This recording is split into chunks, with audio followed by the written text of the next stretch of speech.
Hello and welcome to the second season of The Scramble. I'm your host, Adrienne Lefebvre. Today I'm joined by a fine group of panelists. Many of you may remember Robert Roselle III. Do you have anything new or interesting to share with us about yourself this season? No, just excited to be allowed back. I'm pretty sure somebody would have kicked me off. Yeah, you're pretty lucky, actually. And now for some new faces. Brittany, we'll start with you. Okay, my name is Brittany Arrington. I'm a senior here at UNLV doing broadcast journalism. I'm just excited to start the day and see how this pans out. I got some opinions I want to share with you guys. Exciting, Janelle. My name is Janelle Vanoy. I am a film major, and I'm actually excited because this is my first time doing anything like this. So I'm excited to see how this goes down. How it goes down. How it And goes Rachel. down. Hi, my name is Rachel Stevens, and I'm a double major here at UNLV. I represent the College of Health Sciences for CSUN. I'm also a journalism major here, and I'm excited to do this. This is the first time that I've actually been behind a set instead of with a camera right in my face asking me questions about some event that I'm at. It's pretty exciting with the lights, right? Yeah, it is. It's crazy. Okay, so we're going to jump right into our topics. Since Mitt Romney has been assured the Republican nomination for president, a lot has been made about who his potential vice president should be. Most experts make the argument that he should choose a Latino candidate in order to gain more voters in that key demographic. Robert, this one comes to you. Right. Do you think Romney has a better chance of winning the presidency by choosing a Latino running mate? I wish it really didn't have to come down to things like this, these different semantic stuff. I wish we could just go by issues, you know. But I mean, the Latino vote is definitely a vote that's coveted by both sides of the coin. And I think that if you were to choose a Latino candidate for vice president, I do think that more Latinos would gravitate towards him and vote for him, just as, you know, African Americans gravitated towards Obama and voted for him. I mean, granted, it may have been, you know, a small change or something like that, but that small change in this upcoming election could mean the difference between winning and losing. So, you know, I really wish that it was more about the issues, but, you know, it always comes down to something as, to me, trivial or something like this. And so if you're gonna pick one, you want to you know, take on a key demographic, make sure you can get more of those voters in. I mean, why not? I think it could. I don't think it can hurt him. You think it could help? Then? No, it could help. Brittany, do you agree? I do. I want to piggyback on that. It seems in recent years that a lot of candidates, it doesn't necessarily matter what they're talking about. It does, but it's usually going by who they are and what they're bringing to the table as a person as to what they're talking about in issues, because usually it just seems like that is lately that's what it come down to, because that's what happened with Obama. Like he said, most black people most likely voted for Obama because he was black, because they've never had that before. It's, you know, a crazy thing to see in 2012. We're going to see what happens, and I mean, I don't think it would hurt. I would like to see diversity in the White House. Yeah. Janelle, you look like you're thinking hard. What do you got? You know, for me, I don't believe it would help. And I say this because of the candidates they're looking at. Not saying that he would choose these candidates, but he's looking at, or they're saying that some of the possible candidates are Sandoval, our governor here, and Martinez in New Mexico. Well, Latinos got to relate to them because of the fact of most of them are illegal immigrants. Well, Martinez is against them having driver's license. That could pose a big issue. And Sandoval doesn't have that much experience, just like Obama didn't either, but he's only been in office for 18 months. So what qualifies him to go into this position? It could help, but at the same time, in Latino heritage, there's so many different factors. You got Cuban Americans, you got Mexican Americans. Cuban Americans only make up 4%, as in Mexican Americans make up more than that. So it could still pose a problem with him. And I don't believe that something of this nature could ever help him because of the other issues that he has going on too. Okay, Rachel, weigh in on this one. Well, I honestly don't believe that you should ever choose a presidential candidate based on the color of their skin. I mean, Martin Luther King said, "I hope my kids will be judged on the content of their character rather than the color of their skin." And I think voters are smart now. Voters are very smart, and I think they'll just see this for what it is, and it's pandering if he does decide to go with a Hispanic vice president simply because he's Hispanic. I don't have a problem if he chooses a Hispanic vice president because he's qualified, but doing it just to pander to gain votes. I think is wrong, and I don't think that will play out well because voters they can see it. They're smart. They know what's going on, and you got to hit it from a different angle. Throw issues at them, not skin color. So we're definitely starting off with a split vote. Let's move on to the second topic. New York Mayor Michael Bloomberg plans to ban the sale of sugary drinks larger than 16 ounces in public venues such as restaurants and movie theaters. Some applaud the measure as a step in the right direction, while others claim it is an infringement on personal freedom. Brittany Arrington and Robert Rizal took to the streets yesterday to ask UNLV students what they think about this ban. New York Mayor Michael Bloomberg's decision to combat obesity by prohibiting the sale of sugary drinks larger than 16 ounces leaves many people straddling a line of what is unconstitutional or not. Well, it won't really affect me because I don't really drink soda that much, but like it'd be a problem if it was more for like people on the go, because some people like to drink a lot. So if it's larger than 16 ounces, it's not that fulfilling for the people. But if they're sitting down in restaurants, they could just refill it constantly at the fountain. Others, however, agree to disagree and believe the government wouldn't have to make these decisions if people were more responsible with their health choices. I think there should be more of a limit, but I think it's more because that we just are so gluttonous. We just consumers, and this is the government's initiative to help us. But I mean, if the government, like nobody wants people like infringing on their rights and whatnot. But I think if people were more self-conscious of, the way their bodies and the way they treated themselves, Mayor Bloomberg would not be put in such a predicament to have to do something like this. So. Others feel it needs to be an equal removal of all things unhealthful or it will be pointless. To me, that's kind of dumb to infringe on someone's rights and try to limit the size of something that they sell. They're not trying to stop like people. What is it called when they like make it bigger at McDonald's? Jumbo size, super size it. You know what I mean? Like that to me is way more dangerous and stuff like that.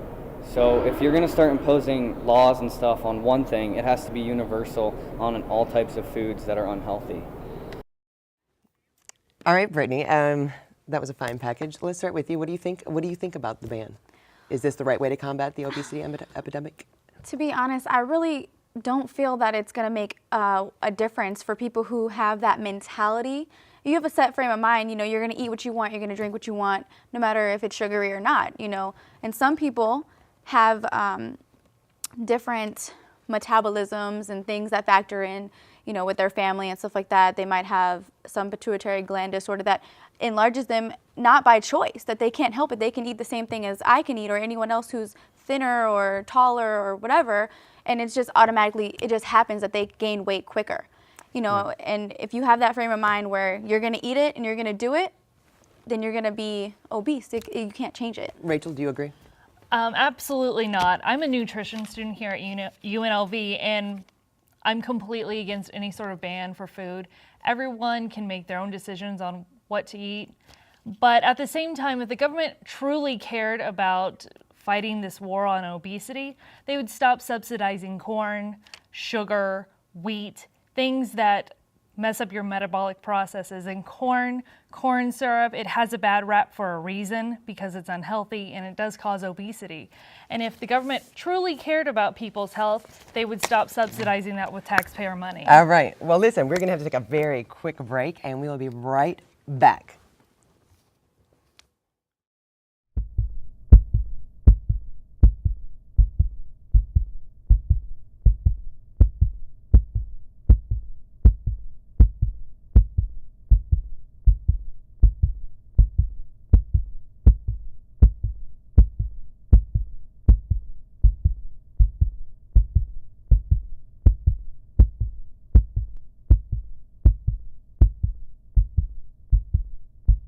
Just like the Air Force Thunderbird pilot I flew with, I have to make split-second decisions as a top fuel driver. Hi, I'm Brandon Bernstein, driver for Kenny Bernstein's 2010 Copart Lucas Oil Top Fuel Dragster. To make it in the NHRA, I've had to work hard, stay focused, and make smart decisions along the way.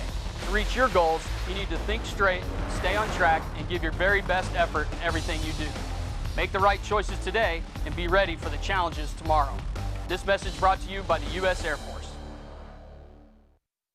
Over half the people waiting for an organ transplant in the United States will die before they get one. You can increase your chances of getting a life-saving organ donation by joining Life Sharers. You get preferred access to the organs of other members. In return, you give fellow members first access to your organs. Membership is free and anyone can join. Join Life Sharers now. It's free and it could save your life.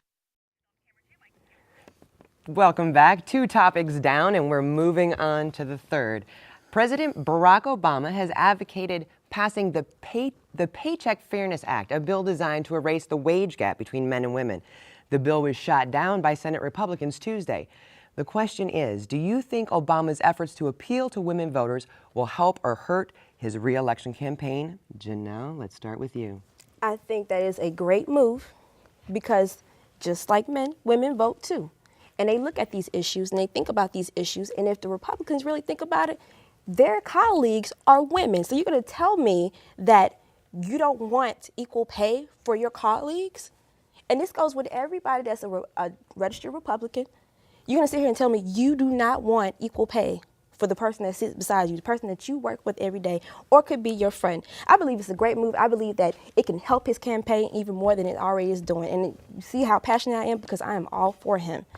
Rachel, you want to jump in here? Well, as a Republican myself, I have to back my fellow Republicans. And honestly, private businesses can pay whoever they want, however much they want. That's the benefit of being a business here in the United States. And frankly, I think that Obama is strictly just trying to pander to women and get the issues off of, or to get voters to stop thinking about the issues that actually matter right now. This wage gap is not an issue that we need to worry about right now. I'm a woman, and, I get paid, and this is not my first issue that I'm, staying awake at night on. But the economy, jobs, not wage gap is what people should be focusing on. And I feel like Obama isn't strong on that, and so he's trying to get the focus off of that and get women to be upset about that and then instead of think about the issues. Go ahead. I don't think it's if that's pandering, just like you said with Romney's also pandering by trying to pick a Latino candidate or whatever not. Politics is all about pandering. It is never about the issues. Even though they talk about these issues, people listen, but they're not listening. They want to see action. And if he was able to really pass this, and it really did get passed, this was something that would help towards his campaign in November, his election towards November. Like I said, I believe it's a great move because of how much is going on right now. The economy, the wages ties into the economy. Believe it or not, if you don't want to, that's your problem. But it goes in. It all ties in together. What do you pay with? Your wages. What do you build back into? The economy. The economy, at the end of the day, money doesn't grow on trees, but money makes this world go round. Robert, do you agree? What was You're the speechless, aren't you? Do I think it will help Obama in his re-election campaign? Like Rachel said earlier, I have this hope, this optimism that voters are smart enough to see past some of the certain things that you see in the news, and that you're just like, okay, clearly this is this, and clearly this is that. But I'm also very cynical when it comes to the intelligence of voters, and especially voters who don't lean one way or the other. Because if you're a Democrat, you're going to vote Democrat. If you're a Republican, you're going to vote Republican. So at the end of the day, what both sides are trying to do is get those independent voters. Those voters are just like, I don't really know which way I want to go. And most of the time, it doesn't seem like they are the brightest of the bunch. just being honest. So it takes things like this, sadly, to get people to even just to look into some of the issues, what the real problems are going on. I don't know. I've seen several different studies that say there's a huge wage gap, and several different studies that say there isn't. I've seen. It depending, because it all depends on what you can do with the numbers. Right. How are they doing?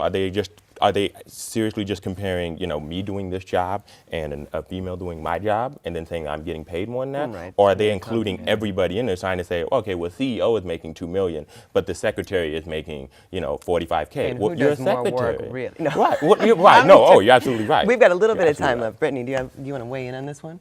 I just feel like I said before, elections are all about what you're saying, and it's not necessarily what's going to happen or what you're really trying to accomplish. It's about who you're appealing to, and that's definitely what this is doing. I personally don't know if I like this idea because I'm a woman, I work, and if me and Robert are doing the same job and we're doing the same work, you're darn right I want the same pay. You got a good point. Oh. But if I'm doing we gotta go. less of a We gotta job. go to a break. We'll be right back. Everyone is a story. Everyone. He passed away last year.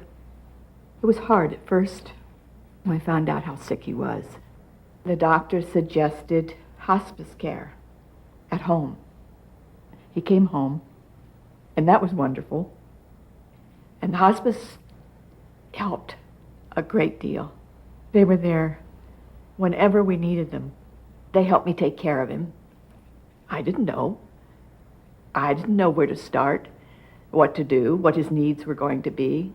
As the illness got worse and worse, they were there with help and suggestions and just how to do it, how to cope with it. They made his last months comfortable, pain-free, which was a blessing. We were able to find some joy till the very end.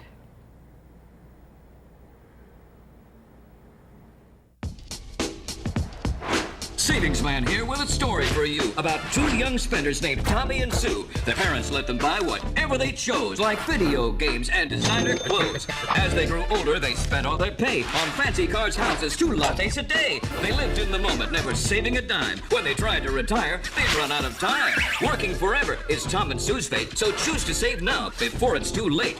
Visit our website to find out more, 'cause a happy ending's worth saving for. Welcome back to the Scramble. We are on to our 4th topic for the day. The Department of Justice has warned Florida's 5 largest counties that they appear to be in violation of the 1965 Voting Rights Act for purging ineligible voters. A spokesman for Florida's Secretary of State, Ken Detzner, says the state is simply making sure only eligible voters cast votes. Critics say the purge is a way to prevent minorities from voting. Rachel, we'll start with you on this one. Is the Department of Justice right in issuing this warning, or are they overreacting? Well, frankly, I do believe that they are overreacting. I believe every state should make sure that everyone on their voter rolls are eligible to vote. You can't be voting if you're a convicted felon, if you don't have updated voter registration, if you don't live in the state anymore. So it's really, something good that Florida is doing by making sure everyone is voting in the correct precinct. People that are ineligible to vote aren't voting. So I think that the DOJ is overreacting for sure here. You do. Do we have? Well, there's just, like I said, there's just a lot of information when it comes to this particular one. How exactly, or what exactly are they looking at when it comes to purging their voter rolls? And according to the Department of Justice, they're looking at DMV records. They're looking at driver's license records. And so those records in Florida, some of them are old, up to about 5 years old. And somebody could have gotten a driver's license and then became a citizen maybe 2 years later, and they're eligible to vote, but now they're getting these warnings, getting these notices saying that they can't vote. And so you're getting rid of people who could be able to vote, based on these old records. If they were up-to-date records, if there's something like that. I mean, because, I think in Nevada, it takes, your driver's license is good for, 4 years? Yeah. And it's 4 years. So think about that. Think if Nevada was doing something like that and basing it on your driver's license record. And think if you were just coming in here, you got a driver's license, but you hadn't become a citizen yet. You become a citizen afterward, now you can't vote. So it's good that it's just a warning, that they're not coming flat out and just claiming that they're violating all these rights. It's just a warning. However, there needs to be looked at what methods are they using to determine who is ineligible and who is not. All right, Brittany, what do you think about this one? I believe it just needs to be an impartial decision, and it needs to be a certain set of rules for each person. It doesn't need to be, oh, we're going to use this record for you and this record for Johnny and Billy and Mary, and it has to all be the same, and it has to all be uniform and up to date and correct, because otherwise it's just going to be a mess, and people are going to be upset and give up on voting after that. They're like, whatever, fine. Janelle, what do you think about this one? Do you think that they're overreacting? Is this something that needs to be looked at? It's more a catch closely? It's a catch-22, and I say this because piggyback off what you're saying. If it's dealing with ex-cons, felons, illegal immigrants, I completely understand that. But at the same time, a lot of ineligible voters, or quote-unquote ineligible voters, are minorities. And when you look at Florida, 58% of their voters or their population is Hispanic. So are they trying to purge out minority voters? So you think about that. I don't know. I can't. Then that the whole qualifications for who can or cannot vote should be reevaluated? Should illegal immigrants be given the right to vote in our democratic elections? How's that for us? I see Karen's face. No. Karen, I see Is Karen's that a face. real question? Like, exactly. I mean, if they go through the right channels, yes. Getting their green Right, card. becoming a citizen. Right? Yeah, becoming a citizen. Yeah, citizenship. If they go through the right, yeah, fine. But no, I don't think that they should be able to vote. So that's why I say it's a catch-22, because it's who are you trying to get out? Because there could be a lot of illegal immigrants that have good IDs because they got it underground, fake IDs, criminal activity. So I'm either or. I can't really say they're overreacting. I can see they're doing their job, but. Rachel, would you like the final word on this one? I'm so sick of all these departments, all these governmental agencies trying to pander to women and to minorities. The issue is, are you eligible to vote or not? Will there be whites that are ineligible? Yes. Will there be minorities? Yes. And I'm tired of everything turning into a racial issue. If you're eligible to vote, then you can vote. End of story. I think it's more just about the process, just making sure that the process is up to code. Because, like I said, if they're using old, things that could disqualify you. Like if you weren't a citizen and then you became a citizen and that's not updated and they try to get rid of you. And there you have it. You're right. Okay, we are going to have to take another quick break, but we'll be right back with our final topic. There comes a time in life when you need government information, and you just don't know which way to turn. Well, there's a place you can go to put an end to your frustration. It's a site that everyone should learn. USA.gov. Find your social security benefits online. USA.gov. Our list of jobs will put you on cloud nine. USA.gov. Shop auctions for a used minivan. The inability to breathe, snot pouring out of your nose, it's a real hairy business. As a firefighter, I'm a student of the weather, and I've noticed that there's a change that's occurred in the last several years. We're having many more large and damaging fires. Sometimes thousands of fires will occur. If the climate changes and we don't have the water we need, California could dry up and blow away.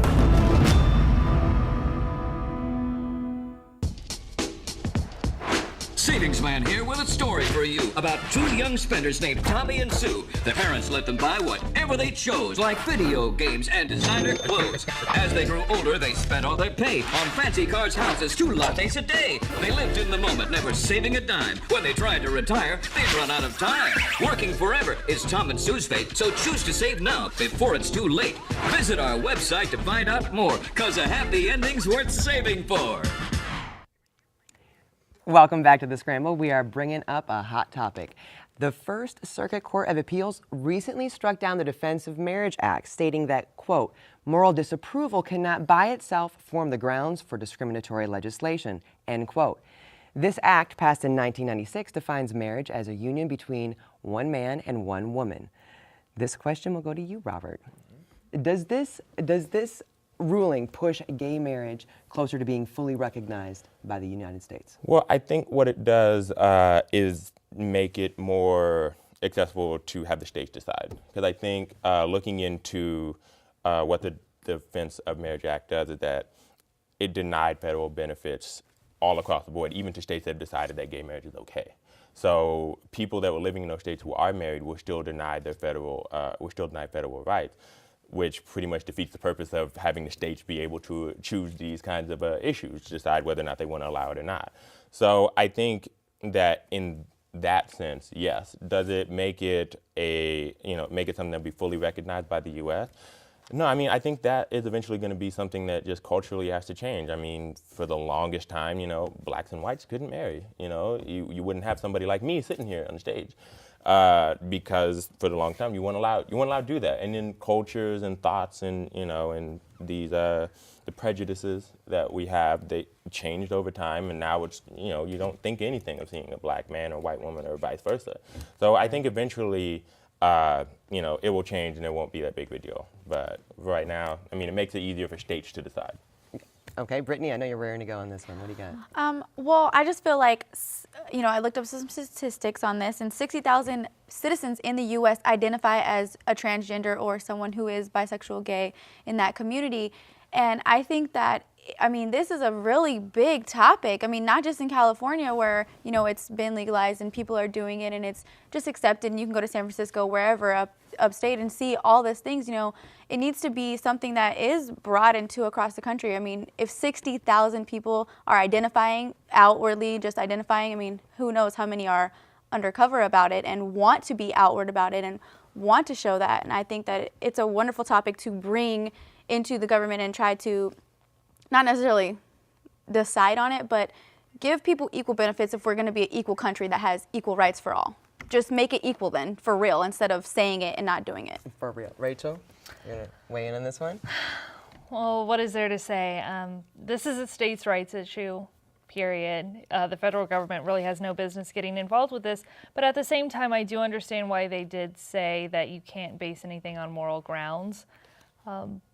That's pretty much all I have to say. It's a states' rights issue, and you're always going to have people that are for it. You're always going to have people that are against it.